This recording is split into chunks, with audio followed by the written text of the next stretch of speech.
This requires investing in law enforcement that is digitally enabled to be able to be present in these spaces. Rapid advancements in game-changing technologies are becoming increasingly frequent, yet regulatory frameworks seem to lag at a slower pace. This disconnect often leads to skepticism and mistrust, which in turn can result in global inaction. How can we facilitate a faster tempo for policymakers to adapt to this evolving landscape? In the Global Policy Review podcast, we delve into the intricate relationship between innovation and the regulatory barriers it faces. Our aim is to explore how we can harness innovation to overcome these regulatory hurdles. In this episode, we are joined by Onica Makwakwa, a renowned advocate and leader in multi-stakeholder engagement across Africa for the Alliance for Affordable Internet and the driving force behind the Africa Summit on Women and Girls in Technology. Good morning, Onica. Great, thank you, and thanks for having me.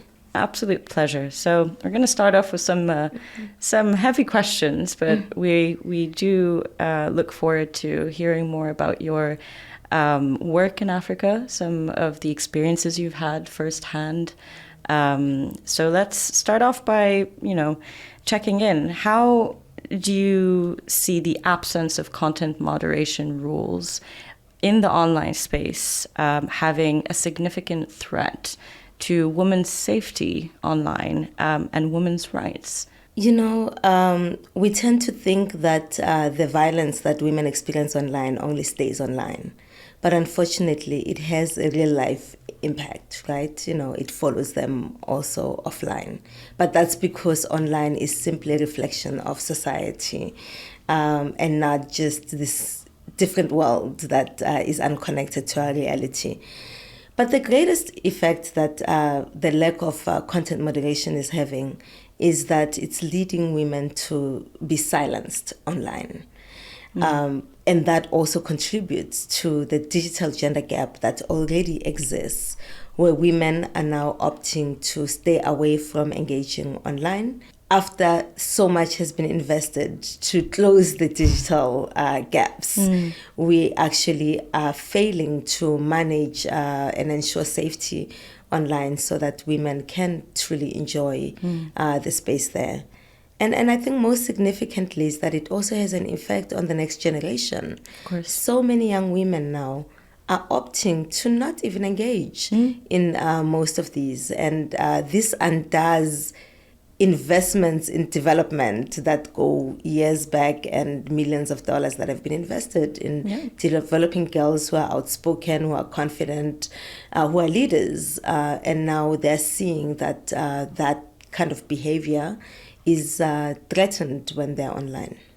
I did look it up. I can't remember if it was 2 or 3 billion women are not online. And I imagine that a lot of them are afraid to go online just because of this reason. Yeah. I mean, for every 3 men that are online, there's only 2 women. And when you think about the fact that in most countries, women are the majority population, Exactly. That's quite telling, right? So there's several factors, obviously, that women are not online. One of them being the issues around affordability. But even when they can afford to be online and they have the opportunity in terms of connectivity to engage online, they're selecting not to do so because of the violence that they experience online, but also the form in which this violence is now taking through gendered disinformation is very problematic because it actually builds these narratives of women as not being good enough, women as, bad people who should not be allowed to be outspoken, to be leaders. And I think that has a much greater impact on society. We see this especially with women who are journalists, for example, who experience so much vitriol online, as well as women who are politicians. We've invested so much on equality. We want women to run for office. We want gender equality in parliaments. Yet when women run and are outspoken and use the same platforms that men use, they are met with these narratives that are designed and built to silence them as well as to discredit them. Yeah. Now that's very powerful, and I do see those as the biggest challenges and threats. And also barriers to women, not just in Africa, but across the world, to benefit from the online space and all of the opportunities that come with it in terms of building your own business, speaking up and expressing yourself in any form of artistic way. So, the fear of harassment or some of the disinformation or misinformation content that is out there is the biggest challenge and is a huge threat to women. Do you have any case studies or any examples that come to mind where you've seen the lack of content moderation practices, best practices, or some sort of gatekeeper process that will address these challenges and these threats, the lack of them? Have you seen examples based on your work? And there's quite a lot of examples, especially on social media platforms, where women are dragged on a daily basis, actually. I mean, you just have to go up on Twitter and on Facebook, being the two most popular platforms at the moment, right? And in fact, I think, one of the things that I often say is that it's easier for us to talk about those examples that we see on the channels such as Twitter and Facebook.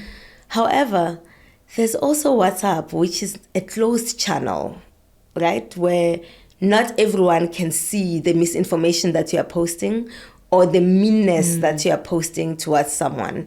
And misinformation also spreads quickly via WhatsApp without being checked by anyone, without being challenged by anyone, because precisely it's a closed channel as opposed to the more public and open channels. But we've got a few examples of women who have run for office. One case in particular comes to mind is Uganda as well as Tanzania. There's a woman actually who's very vocal, who's a member of parliament. Nima is her name, a member of parliament. She is active on Twitter. And all you have to do is just spend a few days on her timeline to see the kind of vitriol that she receives online. But I'm very proud of her because she's actually now created a coalition of members of parliament, both men and women, who are focused on internet governance. So, she's basically turning her experience into something that will actually help us begin to address these issues at a global, international level as well. But, I think good examples are examples about women who have posted an opinion online and just spent a whole entire day of just being trolled. And what we've seen is that usually when you look at the platforms and what they tell the women to do, they say, you can log off, you can block them, and basically it's censor yourself, stay away from it. And yes, while you are in the middle of a crisis, that is a good thing to do at the moment. But how do we come up with solutions that, first of all, do not overburden the victims and push the responsibility back to the operators of these platforms so that they design with safety in mind? And they are immediately there to moderate some of this bad content. In fact, I've had personally several instances where I've reported a post on Facebook and then was told that this post does not violate our community standards. And I couldn't agree more. I think there's a lot that could be done in terms of content moderation when it comes to understanding, colloquialism or dialects, very specific, very niche dialects. We've had the privilege of sitting next to each other during a panel yesterday, and I did mention that I have personally lived in 9 countries and I speak 5 languages, and I can attest to the uniqueness of every single a society where I've lived for multiple years, and understanding that nuance and understanding words that might not be necessarily in a dictionary is really crucial to managing content in a digital and the digital space where so many people are just going online.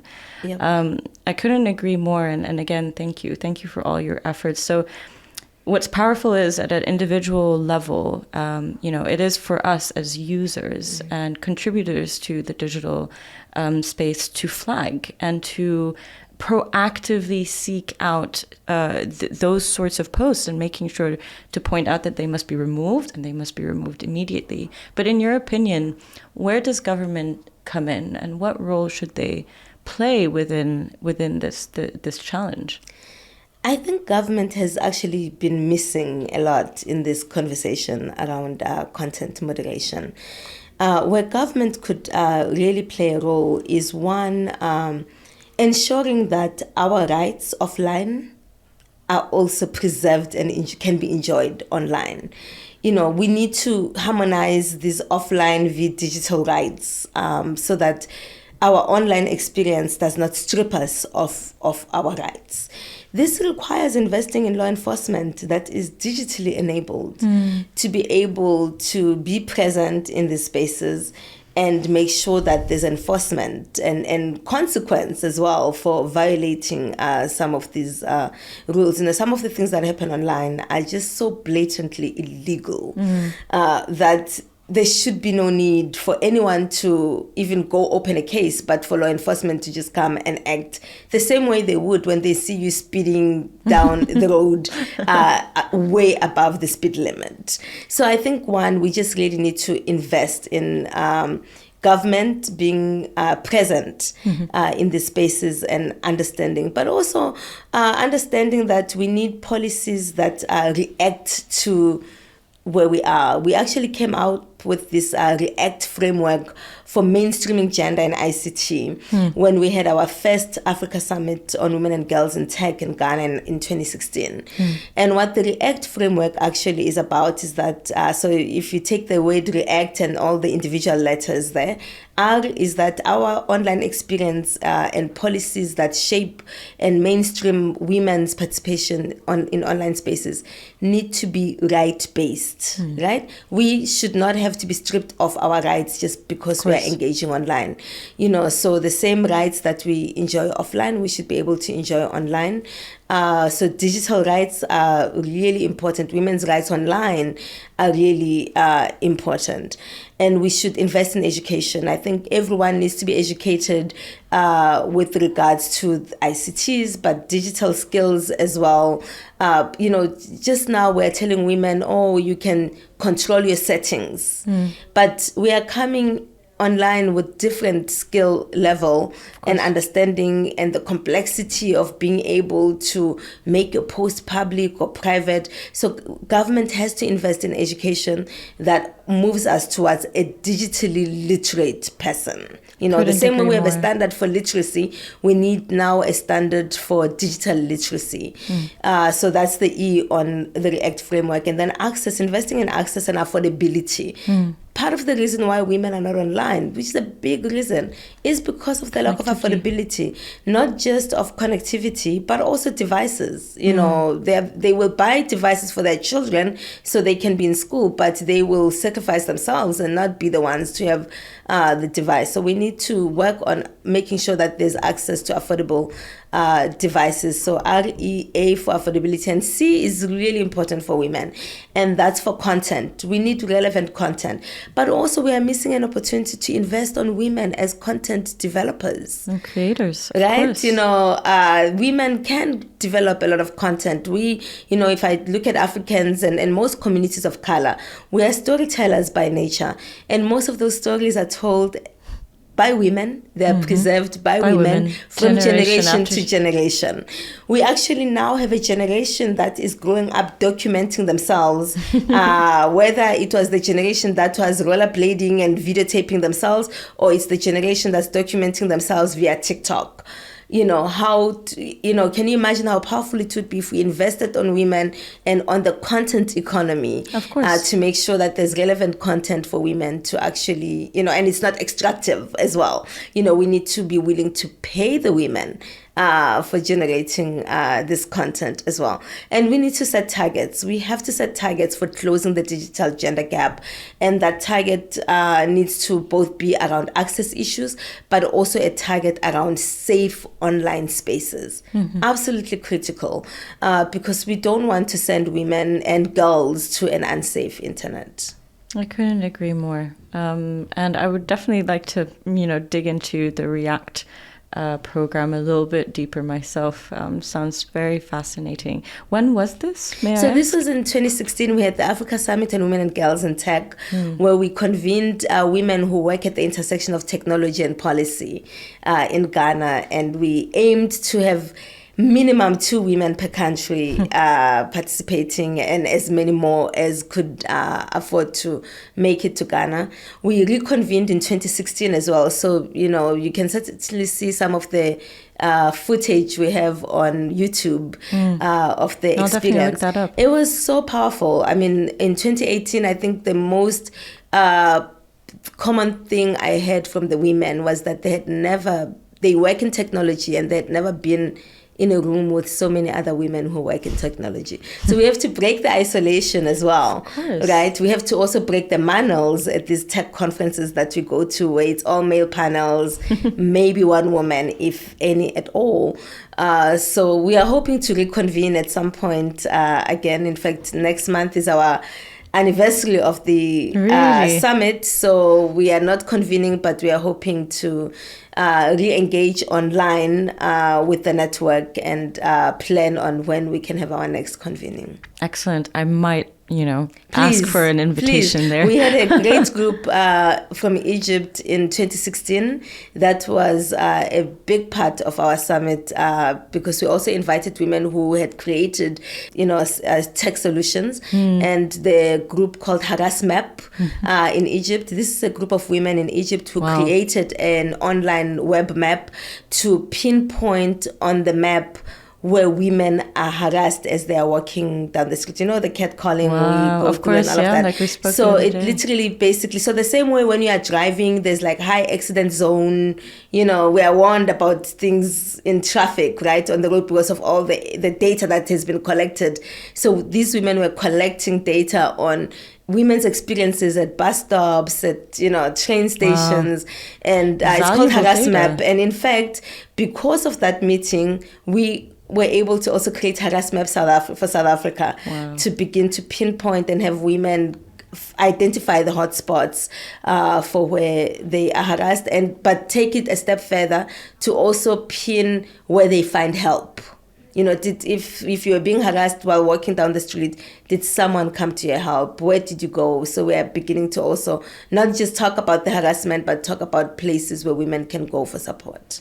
Absolutely love, the interaction between the online space and the offline space. Yes. We cannot, tackle safety online without actually addressing some of the societal issues that are happening on the ground. Absolutely. It's actually a reflection of society, it's right? A reflection of society. And very much connected. So we have to tackle it. But also, I think this is really where government becomes important as well, because those same rights and protections that we enjoy offline, government has a responsibility to make sure that they are also preserved in the online spaces as well. And I think what's really important in this discussion is, particularly in Egypt, for example, women are becoming a much bigger part of the workforce, and they need to go down and they need to go online to actively participate and contribute to the economy. And I think if we manage to build a narrative to government to understand the genuine implication and impact and concern over women's safety, both in the offline and online world, and how that could impact their economy and their plans and their visions, then we can have a proper conversation around content moderation. What, like we spoke yesterday, what could be part of the regulatory toolbox in order to not just raise awareness, ensure that people have the right skills, but the right mechanisms are there for women to sue, potentially, to request the takedown of content, and have a very transparent process that will back them up and make them feel more protected? Absolutely. One of the things my team at the Global Digital Inclusion Partnership had worked on, and we are working on a new one now. We are currently doing a study on the cost of exclusion to look at the economic impact of excluding women from the digital economy. In fact, when the team that I worked with did this research in 2020 during COVID, 2020, 2021. That seems like such a long time ago now. Yes, right? We found that the economy was losing about $1 trillion by not having women be part of the, be included with the ICTs. And so now we are actually doing another one to looking at the cost of exclusion cutting across meaningful connectivity specifically. And we'll be doing some household surveys in about 6 countries and some qualitative research, including ethnographic interviews, to really get the face of this exclusion. What does it look like, and what are we missing in the economy by not creating room for women to participate in this digital economy? So I'm really excited and looking forward to we are actually in data collection phase right now. Very excited for you. There is an economic impact because this safety issue online influences whether or not women participate online, and so it increases the digital gender gap in a way that negatively affects our economy. I'm very glad you mentioned that. One of the questions I had was to ask you if you know of any campaigns or initiatives, some examples that are targeting policy development and regulatory development in this space to ensure that the right content moderation rules and procedures and policies are in place. And in my day-to-day job, it's always difficult to have a policy discussion or a conversation at all with government without a number, without data, without actually making a point of this. You should probably care about this. You should probably prioritize this. You always have to do some research, build the data, build the argument, and go and have a dialogue and sit down and say, right, this is why it should matter to you. And these are the policies that are happening in X market, whether regionally or globally. Maybe you should think about this. Maybe you should try and tune in to what's happening elsewhere and try out different tools yourself. Absolutely. I mean, evidence-based research is really important for informing, policy. So one of the things that we've done in the past is create a curriculum on mainstreaming gender and ICT policy. And we've actually had the fortune of being able to do training for policymakers in West Africa and East Africa and Southern Africa as well. And recently we completed a guidebook for the World Bank Digital Development Team on gender inclusive digital development. So really looking at, these are the people who are managing World Bank's digital investments that are going on in most of these countries. How do we empower them with information and tools for them to incorporate gender matrix, for example, in their project planning phases, but also as they're implementing and monitoring and evaluating the projects that have been funded by the bank, how do they make sure that gender matrix reporting guidelines are incorporated and part of that? We can't wait until we are done to say, but the women are not here. It has to be intentional. We have to include this on the planning level, and who better else to enforce that than the person who's actually paying for some of this digital development. So absolutely, I think that's definitely one program that I would like to see grow, where we are continuously providing training for policymakers and sensitizing them around the importance of gender inclusive policymaking, to make sure that they are thinking about it from the beginning and measuring as well, setting targets in that React framework. The last piece was setting targets, that they set the targets and evaluate themselves as well in terms of how they're doing with that, because that's one thing we have not done very well. I mean, look at the SDG goals, look at other goals we've set on equality. On paper, they're beautiful. Yes. But are we putting the right mechanisms in place to track progress and think about what's the next step? Yes. And to implement, right? Because I think it's quite clear now that we have the great ideas, we might have the great intention as well, but implementation has been quite difficult. So how do we, change? We can't do the same thing that we've been doing in the last 20, 30 years. How do we change our approach to make sure that we are actually going to meet these targets, whether it's for 2030, 2060, or, So you mentioned the World Bank, and obviously from a funding perspective, that's an important part of the puzzle. But in terms of international cooperation, do you believe it's important in setting the rules and the standards or best practices when it comes to women's rights? And if so, what are the steps that are being taken to achieve this? What international cooperation is already in place to support this? I'm not sure if we are needing new statements, because I feel like every country has signed on to gender equality. Some of them have put it in their constitution even. Actually, I come from a country that has gender equality in its constitution. I think what needs to happen now is we need to actually give it life, right? We need to see implementation. There is, interestingly, I'm sure you've heard about the Global Digital Compact that's going on. Of course. But parallel to that, there's actually a feminist manifesto for the internet that was started by women from the global majority, hashed out a bit at the last IGF, including at the most recent Commission on the Status of Women at the UN. There is, I think we have these documents that we can definitely support, that have been consulted tremendously.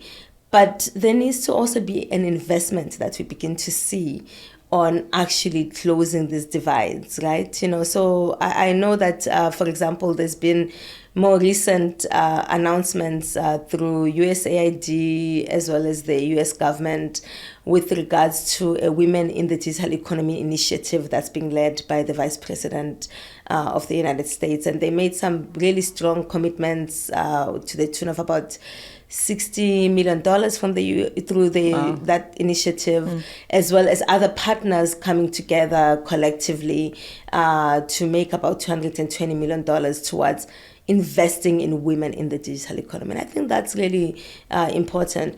But I'm hoping that it doesn't just end there, that even in the other initiatives that are funded, that they must ask, where are the women?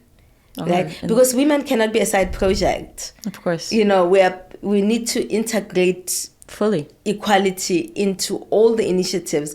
So one of the things that I would really like to see is all the funders requiring that everything that they fund reports on gender. Yeah. And quite a number of funding organizations, the USAID is already doing that. I believe Gates Foundation is already doing that. Ford Foundation is doing that. But we need to see all the funders really take a position of requiring all their grantees to report on gender matrix, because, women are a part of society and actually the majority population. So closing onto the loop and going back a little bit to the beginning of this conversation, we're seeing a lot of international cooperation, and we are seeing efforts being done by government. But in terms of the social media platforms and digital services platforms, how do you recommend they better collaborate with an organization such as yours moving forward to enhance protections online, to actually address content moderation issues and challenges? How do you see that playing forward?